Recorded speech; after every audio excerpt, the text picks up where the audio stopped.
The USS Tennessee, a state-of-the-art U.S. nuclear submarine, can dive to depths of over 400 meters, move as silently as a ghost, and carry enough missiles to wipe out a continent. One would think no force would dare mess with such a deadly weapon. But everything changed in the early hours of August 5, 2025. In a surprise attack from the dark, cold depths of the sea, the monster carrying dozens of nuclear warheads found itself in a life-or-death situation. It was a sudden and calculated attack. Just the day before, U.S. President Donald Trump had announced he had deployed 2 nuclear submarines to appropriate positions near Russia as a deterrent message. But only a few hours later, the attack took place. It could have been a coincidence, or it could have been a stealth attack from the shadows, planned as a retaliatory strike. And then, when the Americans discovered who was behind the plot, they didn't wait for a UN resolution. They locked on. They retaliated.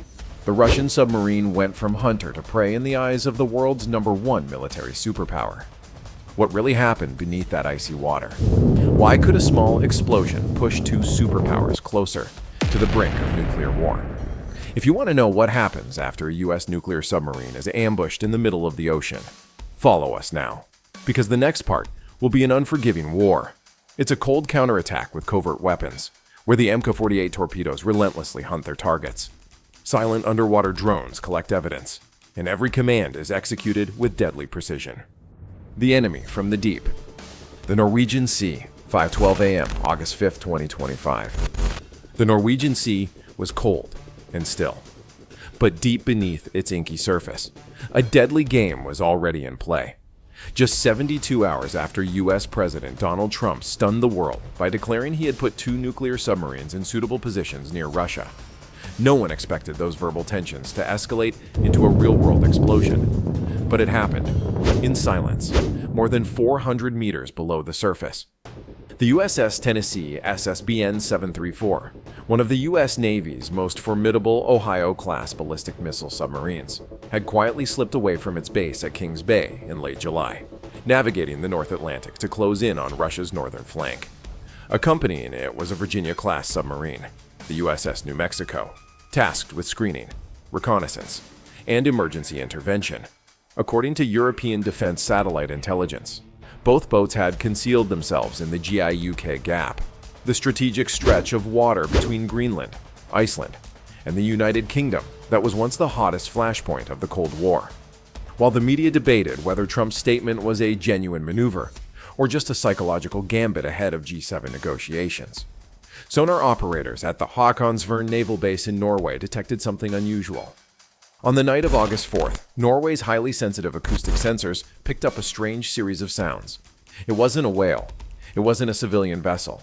It was the hum of small electric motors, the kind typically found on Russia's newest autonomous underwater vehicles, UUVs. They operated with a ghost-like silence and, most importantly, they were heading directly toward the American submarines.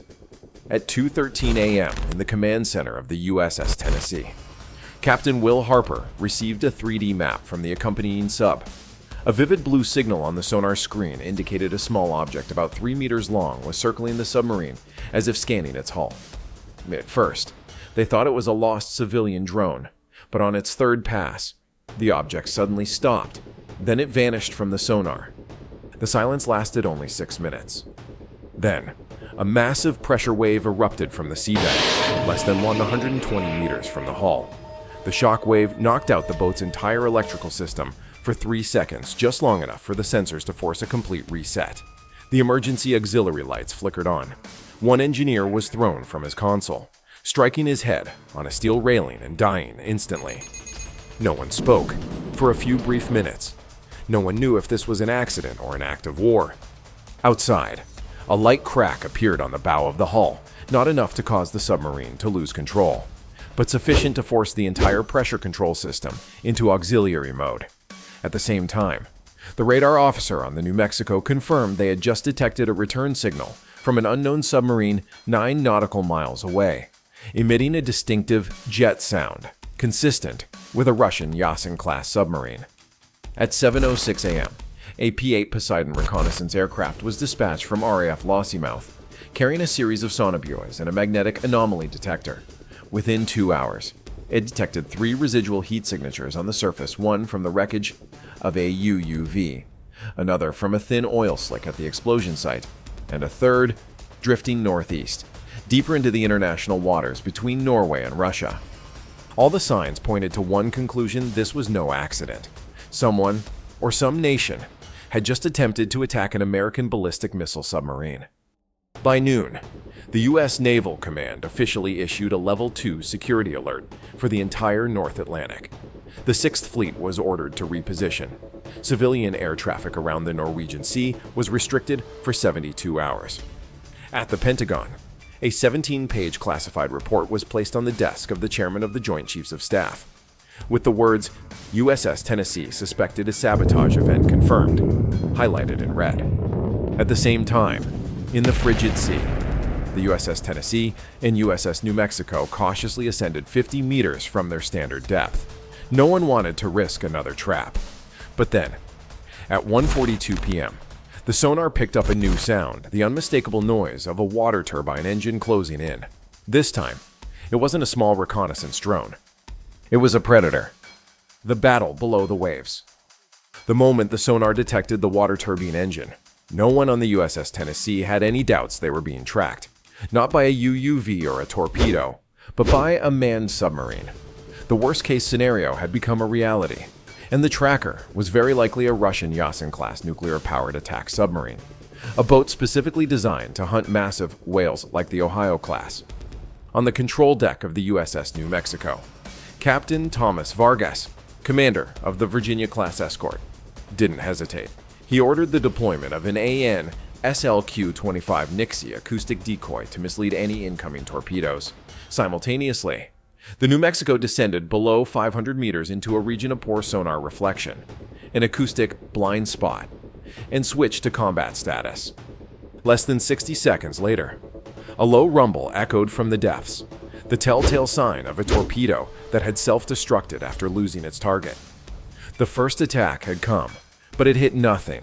Thanks to the Nixie and the deceptive maneuvering of the New Mexico, the enemy's torpedo had lost its lock early.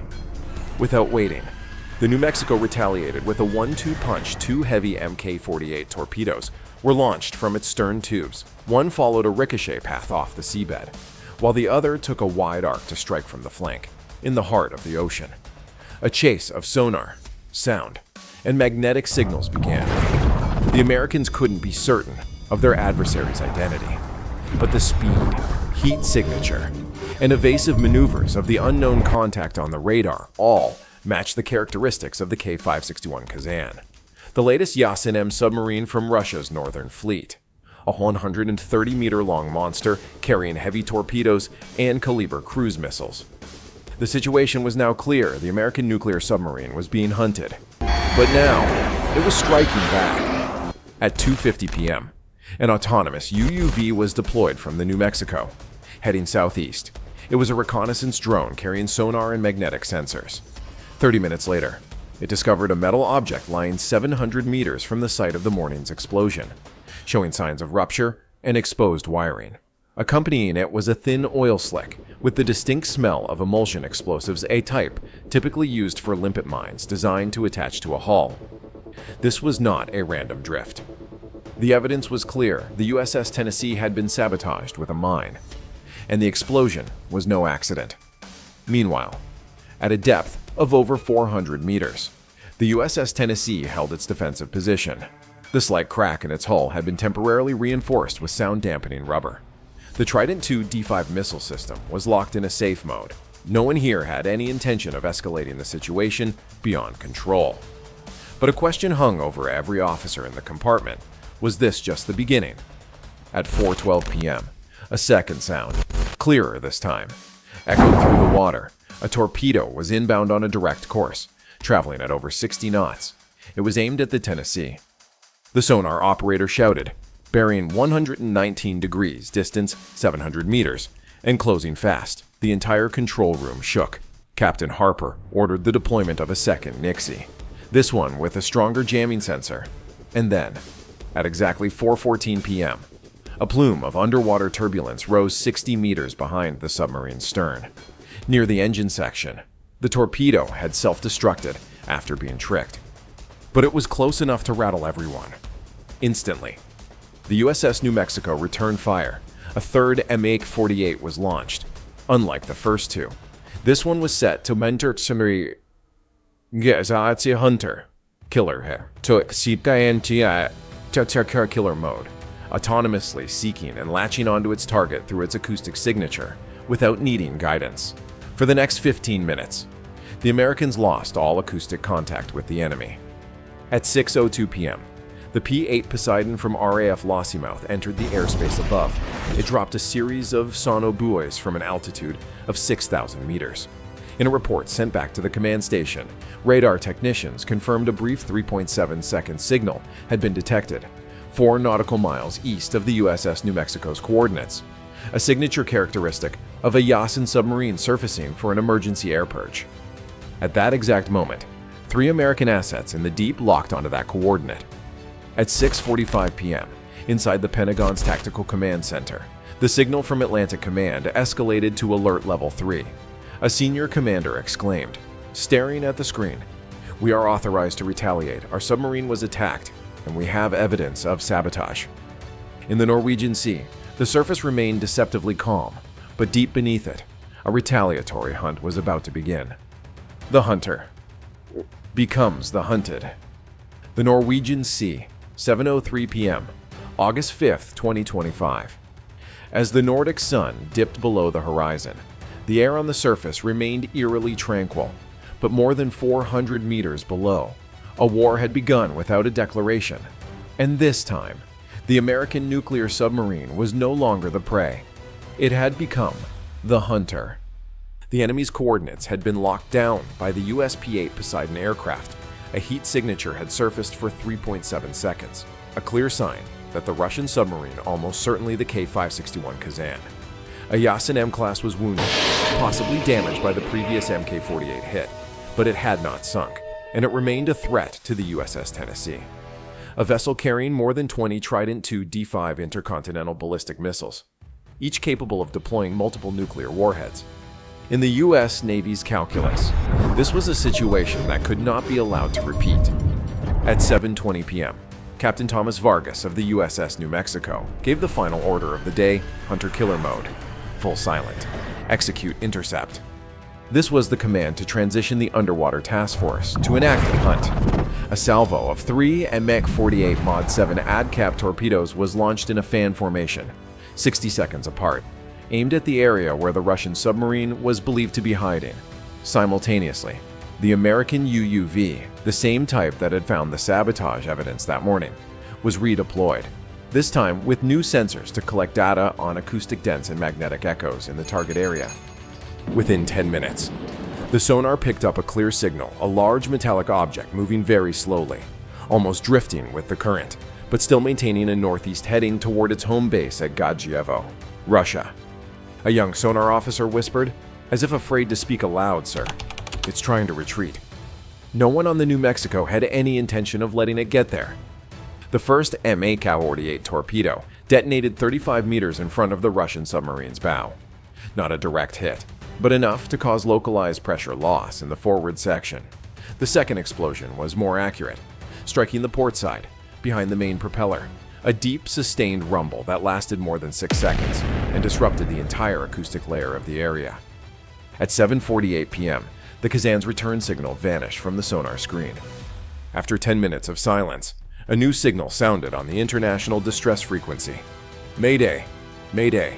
This is K-561. We are surfacing. Request. Humanitarian corridor." A coded distress call in Russian, sent from a coordinate just 15 nautical miles from where the Tennessee had been attacked. The Russian Navy called it a technical incident during a joint exercise. The Russian Ministry of Defense issued a statement: "We reject all accusations of sabotage or attacks on U.S. forces. All activities of the Northern Fleet comply with international law." But the American UUV, a Remus 600 model, had already transmitted its data to the P-8 Poseidon, a 3D map showing the burn marks of an explosive device attached to the Tennessee's hull, along with the remnants of an unknown object containing C4 explosive mixed with a magnetic additive, a signature of Russian sensory drone technology. At 9:17 p.m., A 19-page classified report was sent from the U.S. Naval Command to the Pentagon. The first line read, "Sabotage confirmed. Countermeasure authorized. No nuclear risk detected." By midnight, the United Nations convened an emergency meeting.